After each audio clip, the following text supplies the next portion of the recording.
Bismillah ar-Rahman ar-Rahim. So we are learning Surah Fatir. We will do inshallah ayat number 73 to 76. So the ayat number 73, before we translate, it's a continuation of the previous 2 or 3 ayats where Allah subhanahu wa ta'ala mentioned about those people who in this worldly life had denied the signs and the verses of Allah subhanahu wa ta'ala, and as a result of that they were mentioned in the hereafter and what will be done to them. And according to the previous ayahs, Allah subhanahu wa ta'ala mentioned that such people will have the iron collars around their necks and they will have chains tied to them, and they will be dragged into the hot water, and then they will be thrown in the hellfire to burn there. So while they are in there, in the fire, in the hell, ayat number 73 continues and mentions a conversation that will take place.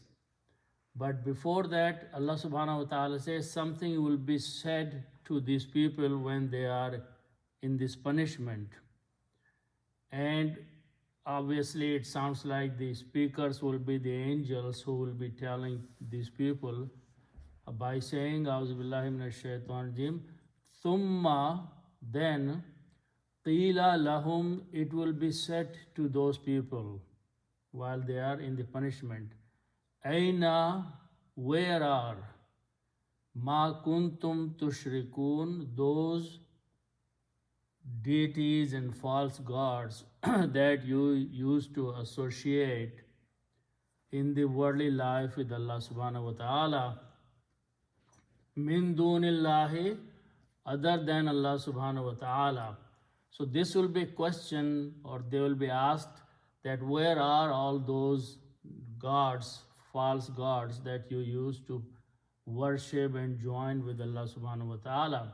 So these people will reply. So Allah subhanahu wa ta'ala, by His knowledge, is quoting their response. Qalu, they will say, these people will say, Dallu anna, they have gone, they have departed from us. They have just been lost from us. But then they will say something. They will say that they will actually deny that they used to worship these gods, false gods, by saying, Bal, no, but Lam nakun nad'u, we were not calling them, we were not worshipping them, we were not invoking them. Min qablu, before this, shay'a, anything at all, which means they are going to deny that what they did in the worldly life, that was not true. So kazalika, Allah subhanahu wa ta'ala says, thus, that's the way it is going to be. Yudillullahul kafirin, Allah subhanahu wa ta'ala leaves or sends astray those people who disbelieve and who do kufr. Now Allah subhanahu wa ta'ala is mentioning one other thing, that why today you are suffering and you are facing this punishment on the day of judgment. Dhalikum, that is, bima kuntum tafrahuna, that fil ardi, when you were on the land, you were in the earthly life, you used to rejoice, used to be very happy and do good things and enjoy all kind of things. Bighairil haqqi, without the truth. Wabima kuntum tamrahun, and you used to, while you were living on the earth, exult, think that you are someone big shot and you could do anything you wanted to do. So today your punishment is Udkhulu abwaba jahannama. So enter today on the day of judgment. Abwaba jahannama, into the doors or gates of the hellfire or hell. And then Allah says, Khalidina, they will be abiding fiha, in it, in the Jahannam. And then Allah says, Fabi'isa, this is evil, this is bad. Maswal mutakabbirin, a place or a residence for those who used to be arrogant in the worldly life. Today, hell is their place, and that's a bad place for them to live. So these are basically simple meanings of the reminder. Allah subhanahu wa ta'ala in this worldly life is reminding the reader and the listener of the Quran that make sure that you are not among these people, because on the day of judgment, what people are suffering and paying is what their hands have earned in the worldly life. Now, so going back to the beginning, there are a couple simple rules that is repeating here, and they really bring out the meaning. So I want to go and explain those rules of the language and grammar, because they are repeating here a few times. So if we have these root letters fa and lam, that we always use these letters, and the meaning of these three root letters is to do. Now, when we are talking to a second person, the person who is in front of you, and you are reminding that person something that he or they did in the past. So the grammar for that is we put a tum at the end. Fa'al, we add a tum and pronounce fa'al tum. Fa'al tum means you, and it is a plural. So you are telling people, those are many people, plural, and you are telling them you did. So by adding a tum at the end brings the meaning of you, second person, plural, and the past tense. So that's one thing. That's how you make the past tense, something somebody did that, or someone went somewhere, or someone slept. You add a tum at the end, and its translation will be you, all of you did something in the past, history. So this is past tense. Now, if we want to make the present tense is made by adding a ta in the beginning. Okay? And then you take the three letters, taf, a, lam. And then if you want to make a plural, you add a waw and a noon at the end. Taf'aluna. So past tense is made by putting a tum at the end of the three letters, and present tense is made by adding a ta in the beginning and wuna at the end. So now this actually has multiple meanings. It applies to present tense and future tense. So I'm going to write down all the three meanings, because I want to combine and bring a new concept of translation here. So the meaning of taf'aluna is that you, first of all, simple meaning is that you do, present tense. Now, if the action is going on, then this also will be you are doing. This is also present tense. Also, the same grammar will apply for the future, and the meaning will also be you will do. So this by itself, adding a ta in the beginning and wuna, can bring these three meanings: you do, you are doing, or you will do. Now, based on the context, we choose one of these, how the action is taking place. But that's besides the point. What I want to point out here that this word is past tense. This word is present tense or future tense. If I write down this and this together, and I'm telling someone, Fa'altum tafaluna, what am I doing here? I'm telling him you did something in the past and you're doing something now. So this kind of combination where you combine a past and present tense, fa'altum, taf'aluna, combination of these two will bring the meaning you used to do. So combined meaning of these will be past tense and something that and used to do or you had been doing. It's a continuous, not one time but many times. So if I have fa'altum taf'aluna, the meaning will be you used to do. So in English, if we want to bring the meaning of something that many times was done, then that's what we do. We combine past and present words together and we say fa'altum taf'aluna, you used to do. So remember this rule, because this rule is coming several times here and this really brings out the meaning, okay? So now we are going to apply on the word, two words after that. But before that, the ayat starts with there is another concept here. The ayat starts with the word thumma. Thumma has a meaning then, but this then is a special meaning that something is done and after that another thing is done. Then thumma is used. So something has to be done before and after that another thing is done.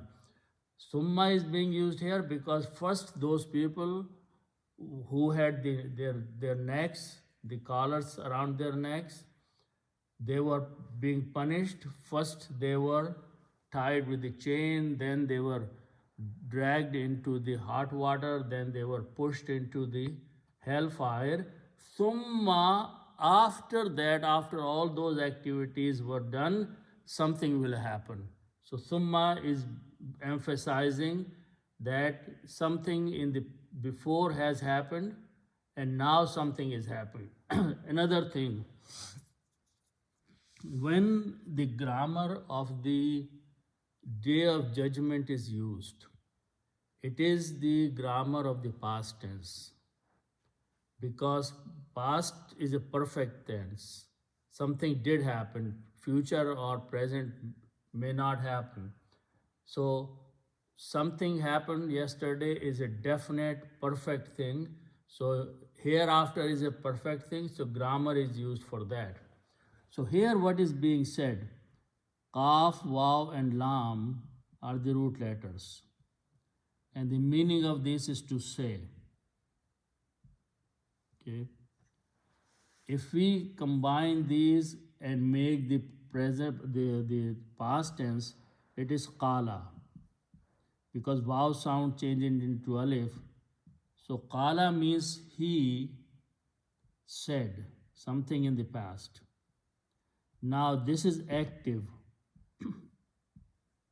Active, if I want to make a passive, the rule for that is that in this particular case, it is alif is changed with ya and qila.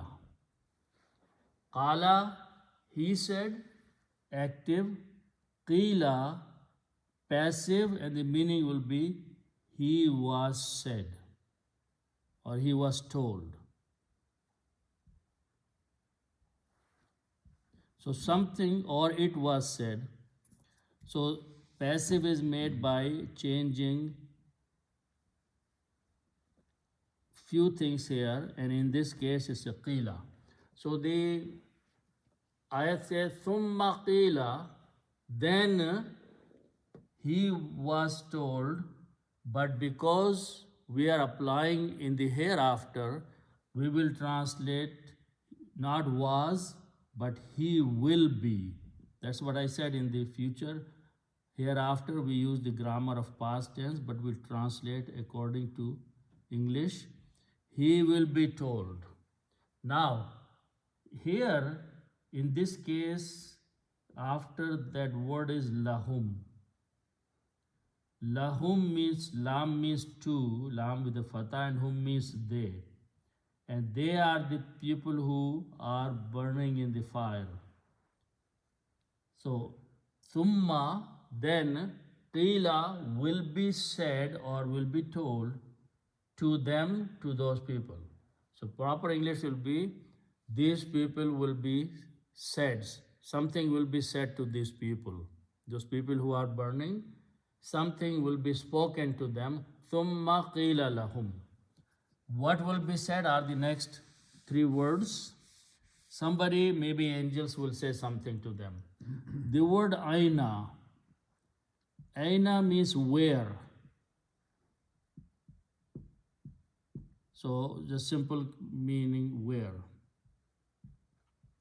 Okay. But for English, we will just add where are or where is. Okay. Ma means that or those. So we'll just keep those words and combine them. Ainama, where are those?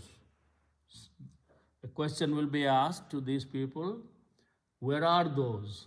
Who are those now? Kuntum tushrikuna. So let's understand that word. This is the rule I explained in the beginning. Kuntum. So this starts with the kauna. Root letters kaf, vav, and noon. Kauna means to be. And we apply the grammar of, as I mentioned, tum. So it will be kavan tum, you, plural, and past tense of to be is were. You were.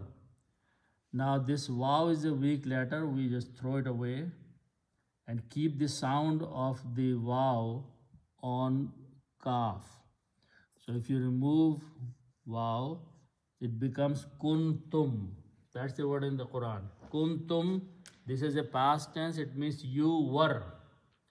Now, second word is sharaka. So, kuntum means you were. We will combine it and we'll see how the meaning changes. Kuntum. Sharaka is to have a partnership. 3 letters, but when we apply the bab and add one more letter, bab number 4, it becomes ashraka. The meaning of ashraka is that you join someone with someone. You make a partnership. You associate. And for Allah subhanahu wa ta'ala is a person is calling somebody else besides Allah, he is committing shirk, and that is ashraka. So the meaning of ashraka is to join or associate someone, in this case with Allah subhanahu wa ta'ala. So ashraka means to associate or to join. As I said, if you put a ta in the beginning and vuna at the end, and in the 4 letters case, first letter carries a dhamma instead of fatah. So this will become tushrikuna. Tushrikuna. Tushrikuna is a present tense and meaning will be you. One of the 3 meanings, you associate or you join. Okay. So this is present tense, but kuntum, you were. Past tense. So this applies the rule that we learned in the beginning. You combine a past tense and a present tense, and the meaning will be you were and you join, but the combined meaning will be you used to join. you used to associate, you used to commit shirk. So Allah subhanahu wa ta'ala is saying here that it will be said to these people, ثُمَّ قِيلَ لَهُمْ, then it will be told to these people, أَيْنَمَا, where are they? Kuntum tushrikun, you used to associate with Allah. Where are those partners of Allah? Where are those deities of Allah that you were associating with Him? Where are they today? Okay. So what will be the answer? Okay. Then one more word, two more words will be said to them. Min dunillah. This word has come a few times. Min dun means other. Allahi, Allah. Other than Allah, you used to call other false deities and partners. Where are they today? Well, you are on the day of judgment. So this question will be put forth in front of them. So these people will listen and they will answer. Qalu. The simple meaning is that Qala, he said. Qalu is a plural. Literal meaning is they said, but because we are talking about hereafter, the translation will be they will say. We use the past tense grammar for the hereafter. Qalu, they will say. These people will answer. What will they say? Dallu anna. So dalala are the root letters and it has many meanings. Dallin is from the same one. Dalala, dad, lam means something to go away, something get lost, something goes astray. There are many meanings. So dal, dal, lam, dallu, they went away, they departed. So two lams will be written with a shadda and wow is a plural and a alif is written which is not pronounced. So dallu means they are gone, they have left, they have departed, they are lost. An, na, from us, an and na. An means from, na means us. So they have gone from us. They are not anywhere to be found. These false deities that we used to call in the worldly life, they have gone from us. They have departed from us. They are not here anymore. So now, after saying this statement, because they know that those false deities are nowhere to be found, so they will make another statement. And this is a very strange statement. It sounds like these people are trying to lie there to the angels. What are they saying? Bal lam nakun nadu. So bal means but, ne but, lekin. Okay. Lam is a not and it does few things, so it means not. Okay. So these words kaf, waw and noon. Kauna means to be, we just saw that. If we put in naf'alu, it becomes the grammar of, noon brings the grammar of we, past tense. So the grammar is nakuno. Nakuno means we were. Naf'alu, we do. Nakuno, we are, present tense. Okay. Now lam does something. What lam does is that it brings the meaning of not, and also on the last letter, fataha, it was dhamma, nakuno. It changes this to a sukoon. So now you have a sukoon or a jazam on a waw and a sukoon or jazam on noon and you cannot pronounce. So we throw away waw, it's just a sound. So this becomes nakun. So nakun happened because lam is there. If lam was not there, it will not happen there. Lam nakun means we were not. Bal lam nakun, we were not. but we were not. Nad'u. Nad'u, dua means to call. Nad'u, we called or invoked, or we were, made dua. So they are saying we were not calling these false deities, these other than Allah subhanahu wa ta'ala, false gods. They have gone, but actually the fact is that we never called them in the worldly life. So basically, either they're trying to lie there or their memory is gone. So they are saying we were not calling, we were not worshipping these gods. Nad'u is from dua. Dua means to call. Min qabl, before. Qabl means before. Min qabl, before this. Shay'an, anything. Shayt means thing. Shay'un is the word. Shay'un means a thing. Okay, but it is coming as a maf'ul of nad'u. So when a noun comes as an object, it two fathahs, two dhammas change to two fathahs, and we add an alif, so it becomes shay'an, the way it is written there. So they are saying before this time we were never calling anybody, we were not making dua to anyone, we were not worshipping anyone, we were not invoking anyone. So this will be their reply. So Allah subhanahu wa ta'ala now is saying kadhalika. Kazalika means that's how, that's the way it is. Thus is a simple one word of English. Kadhalika is actually made, I mentioned before, it's made of several words. Kaf means same or as. Zal means pointing to distance object, that you're pointing. Lam is for distance something, and ka is the person you're talking to.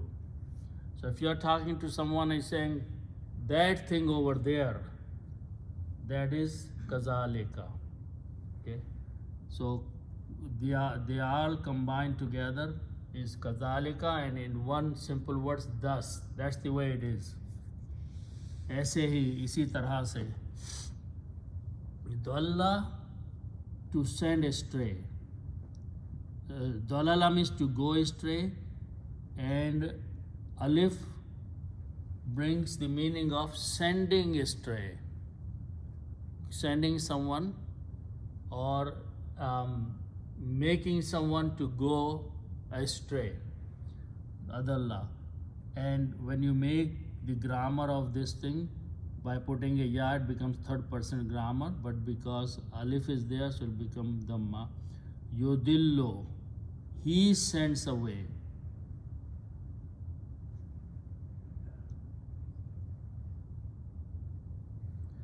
He sends away, but the word after that is Allah with the dhamma here, and if it is dhamma here or pesh, then he goes away, and the meaning would be Allah sends away, or Allah sends astray, or Allah leaves someone in the state of misguidance. And who are those people who are left? Al-Kafirin, those who are the disbelievers. Allah leaves them in their state of getting lost, misguidance, or going astray. So Allah subhanahu wa ta'ala is stating that those people who in the worldly life are doing the kufr, who are disbelieving, who are rejecting the truth, Allah leaves them in the state of misguidance, and their end is what is mentioned above. Then Allah subhanahu wa ta'ala mentions one more state of these people who are al-kafirin, that how are they living their worldly life in this world. So zalika, as I said, za is pointing to something, ishara, that. The li is distance, and this time the address is to the people kum, you all. kum is you all. So zalikum is talking about the al-kafirin. Kum is pointing to al-kafirin. O you the disbeliever, you all, what you all were doing. Bima. Bi and ma, when separately they have meanings, but when we combine them, the meaning changes, and bima has one meaning, because. Yeah, this is for the reason, that is, zalikum, Allah subhanahu wa ta'ala is addressing those people who are in the hellfire. Zalikum, because this is bima, because this is happening to you, because kuntum tafrahuna. Again, same rule that I explained in the beginning, combining a past tense and a present tense. So kuntum, we did that. Kuntum means you were. And this time the word is tafrahuna. So now this is a word that mostly we know. Faraha are the root letters. And the word that we know, tafrih, is enjoyment. Okay, farhat, to be feeling good. So the meaning of these three root letters is to rejoice, to enjoy, to feel good all the time. When you put a ta in the beginning and vuna, it will be you are enjoying, tafrahuna. But when you combine with the past tense kuntum, the meaning will be you used to rejoice. You had been enjoying in the worldly life. All you do were having good time in your worldly life. Kuntum tafrahuna, not one time or twice, but kuntum is bringing the meaning you used to continuously. Your life was just a tafrih, just a play around in the worldly life. Fil ardi, in the land. Okay, means when you were living on the earth in the worldly life, then all you used to do is just have enjoyment, rejoice, have fun, have tafrih. That was your life. Bighairil haqq, these are common words, without the truth, which means you never followed the truth, never obeyed what the commands of Allah subhanahu wa ta'ala, but you lived your life as you wanted. You just enjoyed, feel happy, feel good, do whatever you want to do. That is tafrahuna, number one. Number two, again, the words are repeating here.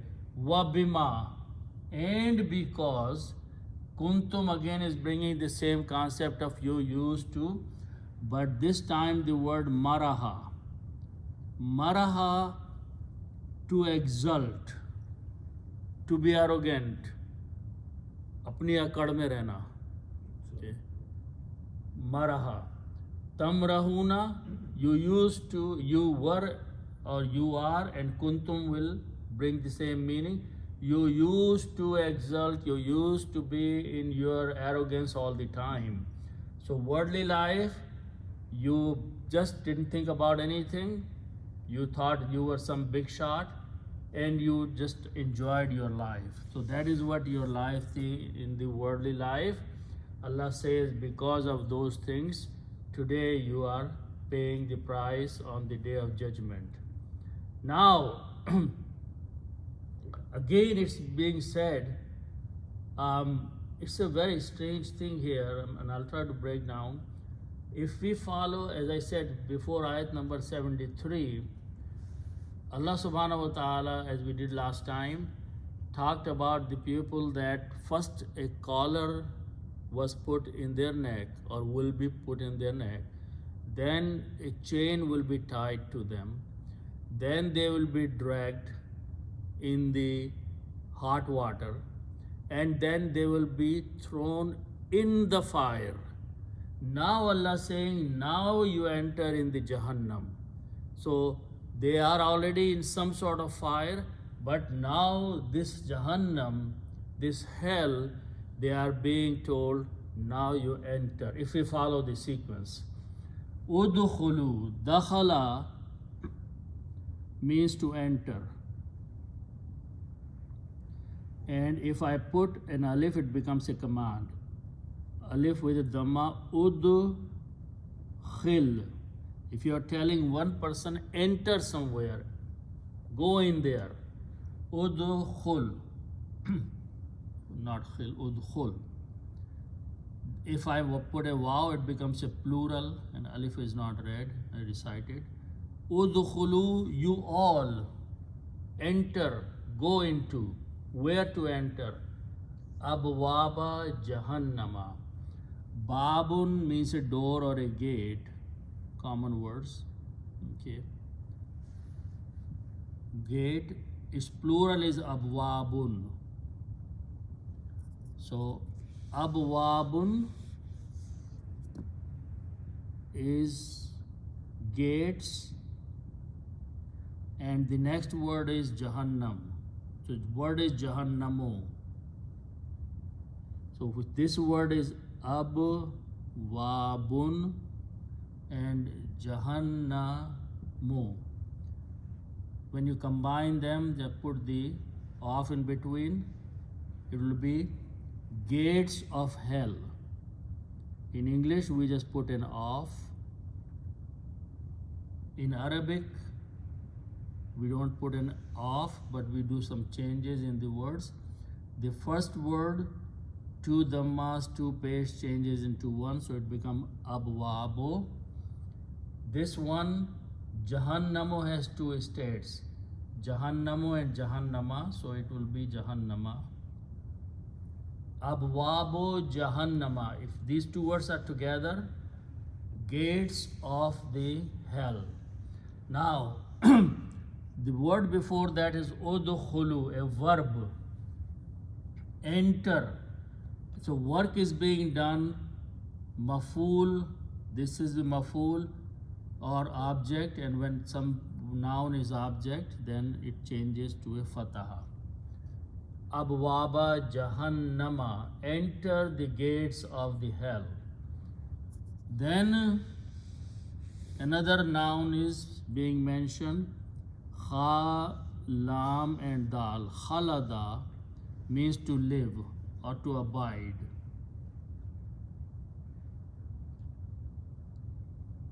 A person who is living or is abiding is Khalid. Full word is Khalidun. Khalidun is a person who is living or abiding somewhere. Okay. Its plural is Khaliduna. Muslimuna, those people who will abide or who are abiding or abiders actually. Okay. Khaliduna, abiders.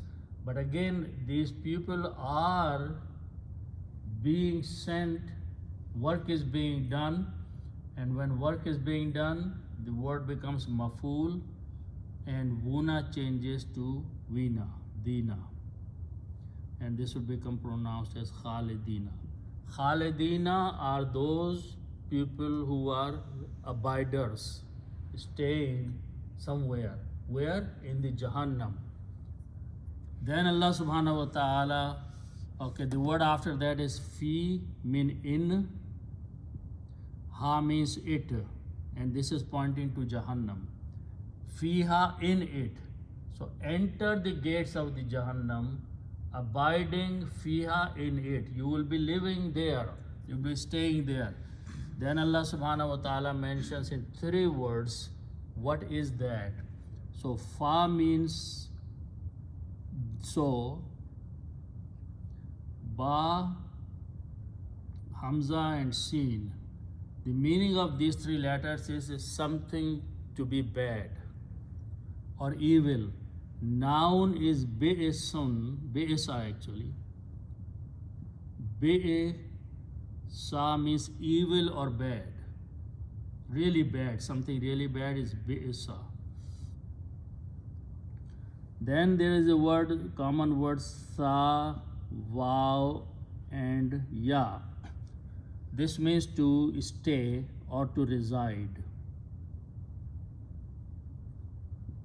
And when we put a meme, it becomes a place to reside. So this will become mathwa. Maswa is a place to live or to reside. Maswa.